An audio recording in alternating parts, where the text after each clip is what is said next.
What is up, fantasy football fanatics? It is Jordan Rains at 50 Shades of Drunk, and we are back with another episode of The Underdogs. It's been a while, but we are back. We are going to be breaking down the early wide receiver rankings for 2022, looking mostly towards best ball, but we may venture into a dynasty conversation or two. But we're going to get this intro going. I'm going to get my man Dave Kluge up here, and we're going to get rocking for you.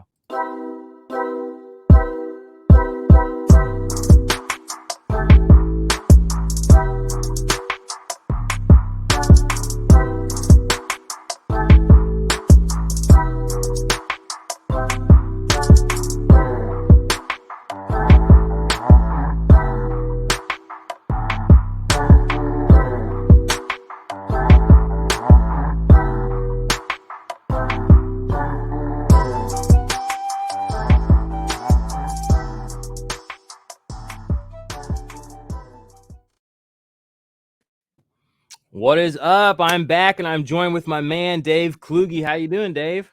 Doing good, man. That intro song, I heard that recently. I don't know where I heard that. That's a good one though. I like it. Royalty-free music, it gets passed around every now and then. Maybe we inspired someone, maybe we didn't. We'll never know because they'll never tell us. But we're Long back time no again. talk though, man. Excited to get back on this show. Took a few months off and we're back. Let's get it. Yeah. Well, if you guys are joining us for the first time, this is the Underdogs. This is myself and Dave Kluge. We host a show. It's focused around dynasty or not dynasty, best ball fantasy football. Mostly on the Underdog platform. If you play somewhere else, it will have some crossover as well. We did some drafts and we did some content in season for Underdog. Now we are out of the 2021 fantasy football season. Hopefully, we helped you guys pump your bags, get a little money. Maybe take home some dynasty championships, maybe win some best ball tournaments. If not, guess what? 2022 season starts, well, a couple of weeks ago, but we're here and we've been grinding out our rankings for you, get you guys ready to go. If you want to play on Underdog, the best place to play Dynasty or Best Ball Fantasy, click the description in the link of this show. You'll see it in the podcast format and on the YouTube. If you are watching on YouTube, thumbs up this video, subscribe to the channel. If you are listening to the podcast, give us a 5-star rating, leave a review. That would be awesome. So, Dave, how have you been? It's been like you said, you took a little time off from the podcasting world. This show has taken some time off as the best ball season has kind of shaken out of 2021 and into 2022. What's up with you? Not too much. Just doing a lot behind the scenes over at Football Guys. We've been staying busy over there. But really, the timing was kind of weird. I didn't plan on taking a break, but man, I had gone 2 years straight without as much as like 2 days off in a row, just working every single day, weekends, nights, you name it. And then after the holidays, I got hit with a bad case of COVID that just knocked me on my butt for a couple weeks. And I said, you know what? After I got better, I said, I'm just going to take some time off. I'm going to enjoy this break. Nobody cares about, January news at this point. And now that we're getting close to free agency, we got the combine happening this week. Things are moving again. So I am back at it 100%. You can find all my content over at Dave Kluge, writing, shows, short videos, all of it. Yep. Go check Dave out on Football Guys, ladies and gentlemen. If you're listening to this on the podcast feed, there are multiple podcasts on our feed. This is the Semi-Pro Fantasy Pro Podcast Network. We have the Offensive Points Podcast. If you guys check them out, if you have not checked them out, go check that show out. We have Terrestrial Takes. That's with Duchesne's and his boys over there. We have the we have the IDP Army Podcast as well, and we have the Dynasty Tailgate. All of these shows are focusing on fantasy football from you can call them niches if you want, but it's just different formats of the same game. We're talking about the same players, but we're playing slightly different variations of the same game. So if you are looking for something specific for rookies, check out Dynasty Tailgate. If you're looking for something specifically for Dynasty, check out the Offensive Points Guys. Now, I will bear in mind, these are not safe for work. We are, grown men. This isn't the Ballers. No shade at them. They do a great thing. They have a great product, but we're still in our early 30s, so we still drop our F-bombs occasionally. So we'll try to keep that buttoned up here, but thank you for joining us. Yeah, there's not really a whole lot of news. Like I said, we're talking our top wide receivers for best ball. I'll just start by saying a player that I think is going to be lower than people want to see in my rankings is Devontae Adams. And it's just really tough for me with the sort of nebulous situation we're in to justify taking him ahead of some guys that have their quarterback secured, their situation secured. So I wanted to go ahead and address that elephant in the room before we get there. any players that you think you might be higher or lower on that you want to give the people a little bit of a disclaimer on before we jump in?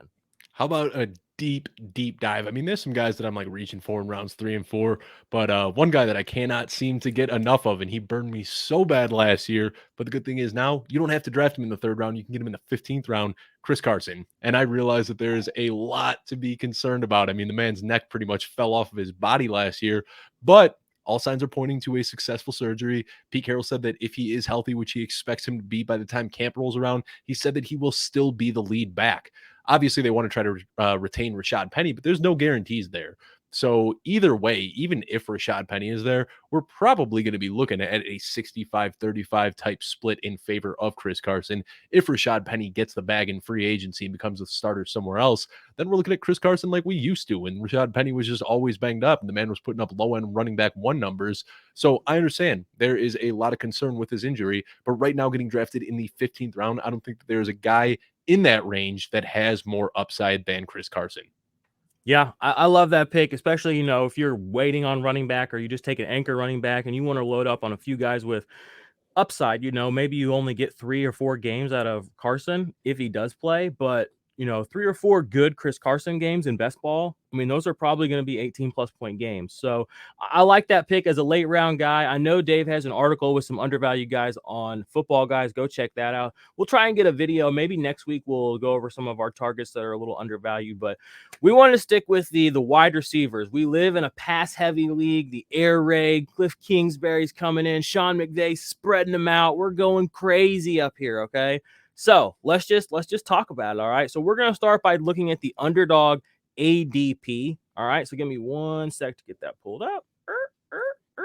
All right. So I went ahead and pulled up our underdog ADP. This is from the 2022 best ball. This is their ADP. This is the non-superflex. They did just open up a superflex tournament today. But as you can see here, via their ADP, their top 3 receivers are Cooper Kupp, Jamar Chase, and Justin Jefferson, followed by Devontae Adams and Tyreek Hill. And then at 6, we have Deebo Samuel. So let's just talk about those top 6. How do you feel about that lineup? Do you feel like that accurately reflects your rankings, or do you think yours are a little different than the markets based on Man, those top 6? I'm a tad lower on Deebo Samuel. And Deebo was my boy last year. Don't get me wrong. I had a ton of Deebo Samuel. I was hyping him up all off season. I was getting him in best ball drafts in season. But I think that we're going to be looking at a very, very different offense with Trey Lance. So what he did last year was incredible. If you got Deebo Samuel, you were probably pretty darn happy about it. But now it's going to be a little bit of a different offense, and then you're also looking at a touchdown rate that is almost assured to regress.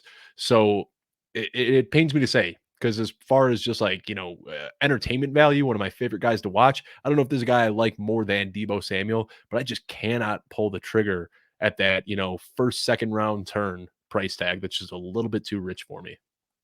I feel you. I feel you. What about Cooper Kupp? He's coming off of the quote unquote best wide receiver season ever. 191 targets, almost 2,000 receiving yards, 16 touchdowns. Obviously, the word everyone, I don't know if people are actually throwing it around or not. Regression. Regression. Is it coming up? I'm not really It in is. tune. Is it? Okay. Well, good. It's good to see we're staying consistent. Cooper Kupp, big regression candidate. Now, that doesn't mean he can't still finish as the number 1 wide receiver, but it's kind of unlikely. But what are your thoughts? Do you think he has a good chance to repeat number 1, or were we playing with fire there?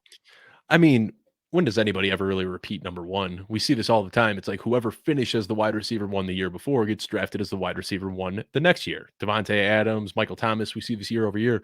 And I don't think anybody has repeated as the wide receiver one back to back since Antonio Brown did it in his Steelers days.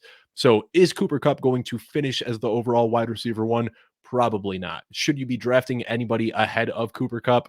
No. I think that given what we saw last year, you have to take him as the first wide receiver off the board. But you got to realize that the chances of him finishing as the wide receiver one are pretty slim, just based on history.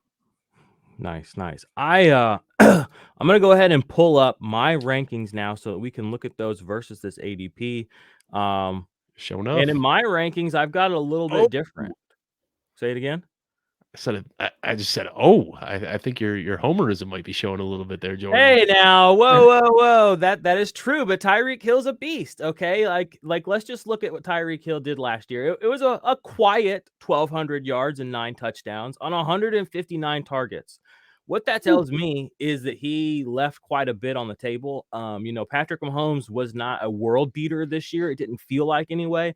And the Chiefs' offense overall didn't feel like it was hitting on all cylinders. I think that they are a regression candidate, but back to being like a better team overall as far as regressing.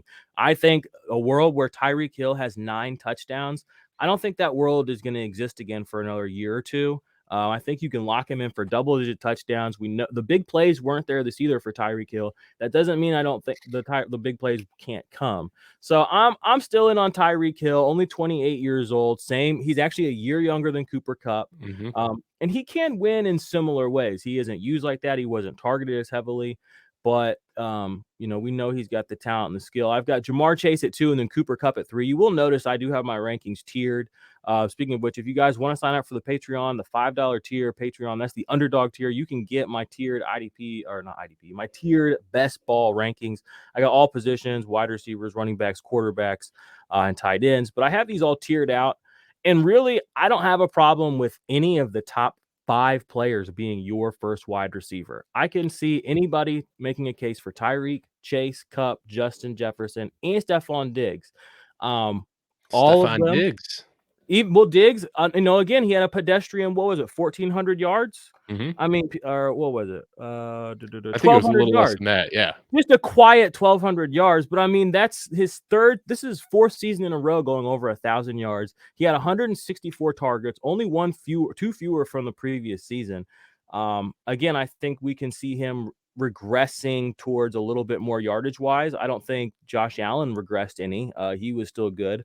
I think he just used the players around him a little bit more. But And I think that's Justin, what we saw was a change in the pie share target, or the target share pie, I should say. yeah, And it more started going Gabe Davis's way, and then Dawson Knox was also a huge emergence as well, where Stephon Diggs was the primary red zone guy 2 years ago. Dawson Knox really stepped up into that role last year, so I think that's kind of the concern with me. I think that Stephon Diggs stays the safety valve role, but I don't know if he's going to have that insane touchdown upside like he had 2 years ago.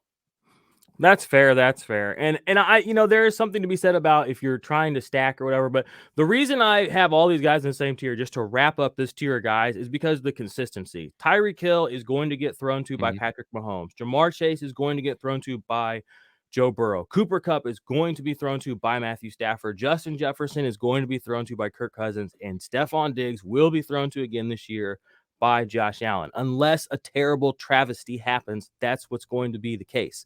I'm locking those guys in as my safest bets and as guys with known upside in the double-digit touchdown category and well past the 1,200-yard mark.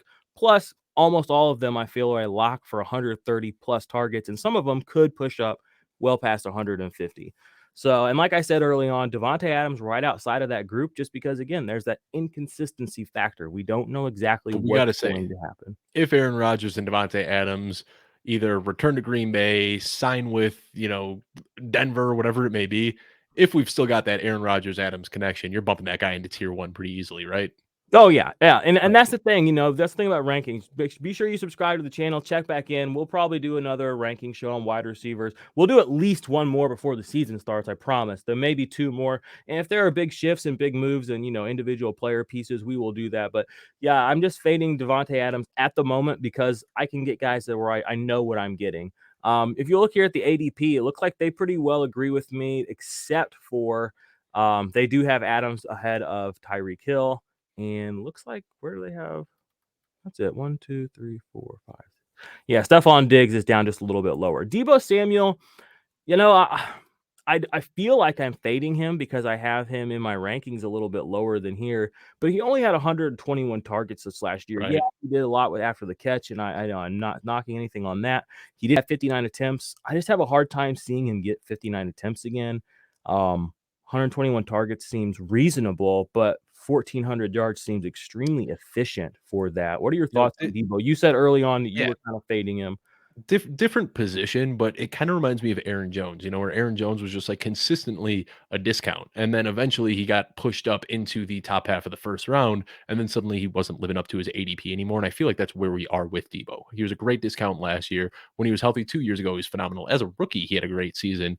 But now getting drafted up there, I feel like he is almost guaranteed to come up short of that ADP. We're going to see fewer touchdowns, and we're probably going to see less targets with Trey Lance under center too. So it pains me to say. I mean, Debo was arguably my biggest hit last year, and I victory lapped that until I wore my tires bald, but I just can't do it again this season.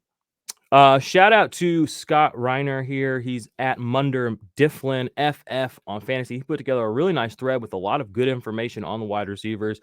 Debo Samuel target share 25%. That's really high. Jimmy G didn't really drop back to pass a lot. Wide receiver target share 44%. Points per game, above average. Looks like here was 43% of the games.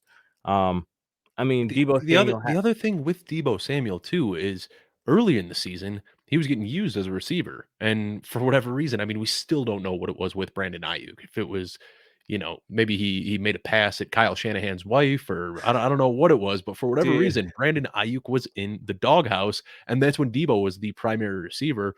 Once Brandon Ayuk ended up back in Kyle Shanahan's good graces, then Brandon Ayuk became the wide receiver one there, and Debo was getting his touches out of the backfield. So there's just so much uncertainty with how he's going to be used next year. you're 100% right. I have gone on some very not famous but infamous rants on this channel.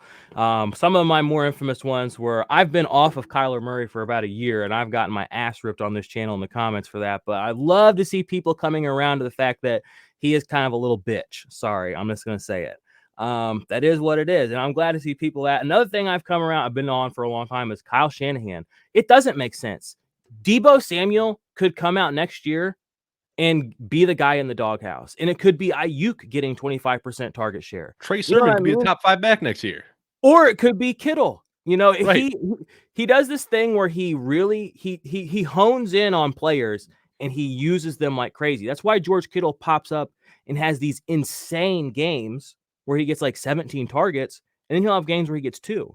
Kyle Mhm. Shanahan, I don't really understand what it is, and it drives me nuts. But if you have his guy, you're good to go. Problem is, there's a whole team of players there, Yep. and 2 or 3 of them are not going to get the love that one does, and it's figuring out who it is. This year it was And Debo that's why Samuel. they're nice in best ball. It's, in redraft where you have to Exactly. manage your rosters, it's stressful. And, there were some weeks where I was contemplating fading or benching Debo Samuel just because his usage was so tough to predict. But in best ball, this year, after being the guy that was touting Debo Samuel ahead of Brandon Ayuk last year against the consensus, this year I actually really like Brandon Ayuk as a later value because he's going to have his big weeks.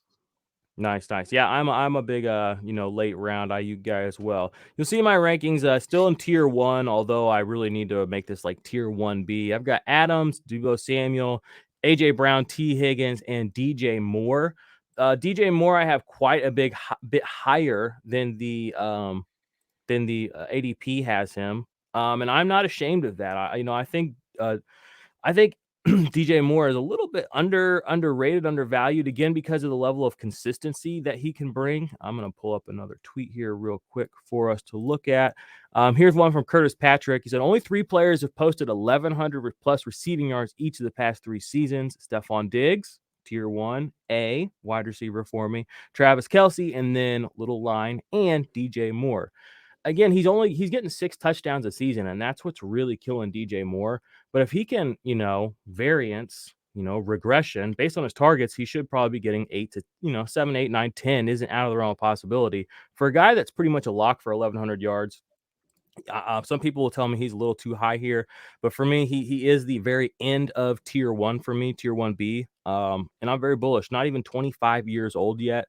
Probably, we'll get a little pushback there from you, which I'm fine to hear. But what are your thoughts on DJ Moore in this kind of the second half of tier 1 wide receivers I got here? I'm not gonna push back as much as you'd think I would. I was kind of staunchly fading DJ Moore last year, but I mean, we saw it early in the season what this guy can do. I mean, his pace, and granted, it was a small sample size and it didn't last long, but for whatever reason, Sam Darnold was playing pretty well those first few weeks in the season. And I'm looking right now at his per 17 game average on those first 4 weeks of the season. He was on pace for 1,700 yards and 13 touchdowns. So, I mean, the guy can really, really play well. And I think last year he was hampered by Sam Darnold regressing to the Sam Darnold that we all know and hate, and Cam Newton playing on the very last legs of his career, and PJ Walker, coming out of nowhere to play quarterback. So DJ Moore has had the odds stacked against him and still continues to produce. So he's a guy that I wasn't really too on last year, but now with a value slightly suppressed from last season, I'm really liking DJ Moore at his current ADP. Nice, nice. Well, that's good to hear. That makes me happy. Yeah, I mean, I'm looking right now, and he's getting drafted behind Deontay Johnson, Keenan Allen, DeAndre Hopkins, and yeah, I'm taking DJ Moore ahead of all of those guys easily. Yeah, I'm going to go ahead and scroll down here and get us to where that's it. This is my top 15. We're going to round out. I do have Deontay Johnson right behind him, Amari Cooper, Mike Evans, DK Metcalf, and Keenan Allen is my wide receiver 15. Before we go on further, if I left anybody out, leave a note in the comments on who you think needs to be in my top 15. I'll take a look at that. I'm definitely interested in the feedback from the fantasy community writ large and anybody else that's out there doing underdog drafts right now. I have a little tag here by Amari Cooper, and I'm going to be updating tags, but I think he's kind of a value right now. It's really his first bad Yep, season of his yep. career. I think And he was what? hurt. He was Yeah, playing he was through a little injuries banged all up. year. He was hurt all year. He still put up on 800 yards. I think that's, I think that's it a was, pretty good number. yeah. Pretty low targets this year, only 104, but he's been getting over 1,100 yards, on 120, 130 targets each of the last 2 seasons. He is still attached to Dak Prescott at the moment. Dak Prescott is also a massive value. When we go over our quarterback show, you will learn why there. But what are your kind of thoughts on these last few guys here at the beginning of tier 2? I just Anybody you think's a little too high? And you were throwing a little shade at my dude Mike Evans earlier. I'd love to hear that, but Well, I was just about to say that because I know that you like Mike Evans, and I just saw that you have Amari Cooper one spot ahead of Mike Evans, and that was something that I tweeted out recently, and I caught a lot of flack for it. But I just think that Amari Cooper should be ranked ahead of Mike Evans, and that is apparently a very spicy take that other people don't agree with. But I'm glad we're on the same page. Let me just point this out: Mike Evans and Amari Cooper, their per game numbers since 2019. Evans is seeing 7.5 targets per game. Amari Cooper is seeing 7.5 targets per game. Mike Evans is seeing 4.7 receptions per game. Amari Cooper is seeing 5.1 receptions per game. Evans has a slight edge on the yardage. It's 71 to 67. But really, the only big difference between the two of them has been touchdowns. Mike Evans is a touchdown machine. Amari Cooper is allergic to the end zone. We know that those are sticky. We know that it's very tough to predict. And we also know that Mike Evans is losing Tom Brady this offseason. So you can expect his touchdowns to come down. And you got to imagine that Amari Cooper's are going to go slightly up. Amari Cooper's also a year and a half younger than Mike Evans. So I am all in on that Mike Evans or Amari Cooper ahead of Mike Evans call. I really like that one. yeah, it's tough to do because I do love Mike Evans and he is my guy, but I try to be. I mean, I don't want to say I'm completely objective because I am definitely a homer and I love my guys.